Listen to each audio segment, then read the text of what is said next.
So my goal was I wanted to be in a museum. I mean, when I started out painting, I loved it. I had fun doing it. But of course you have a goal, some kind of goal.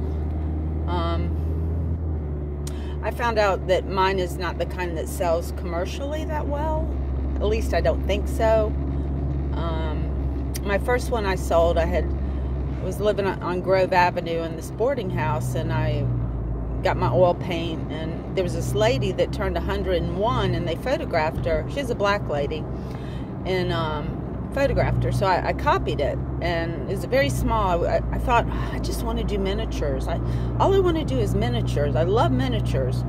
So I got embroidery, this wooden circles, and I put a canvas in there, and I did a little portrait.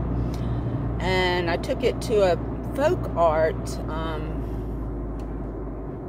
gallery to sell in Chaco, and I left it. They said, well, leave it, we'll show it to the owner.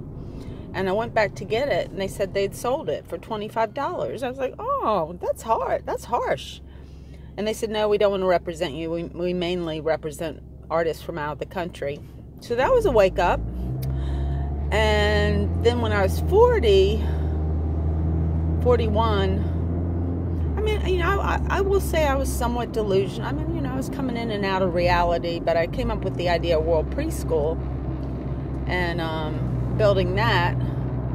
And so I kind of thought, well, I'll get this done in 2 years. Well, yeah, we'll have it built in 2 years, and certainly that's not the way it's happening. But I still have a lot to learn. Everybody does, I guess. Nobody knows it all. Maybe Socrates knew it all.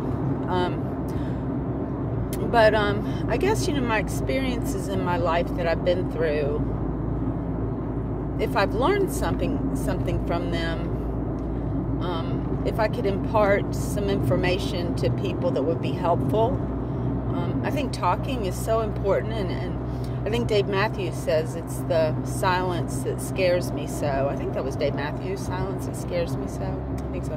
So yeah, the not talking and what we call elephant in the room, so to speak. And that comes from fear. And fear, yep, fight or flight instinct. And so then I think about other artists and how genius they are. And I think, what if we collaborated and came up with some interesting solutions instead of going to war, and collaborate with other artists on that and their ideas. None of us are really narcissistic, like we can figure that out, but together we maybe can make it better. And I felt like a small school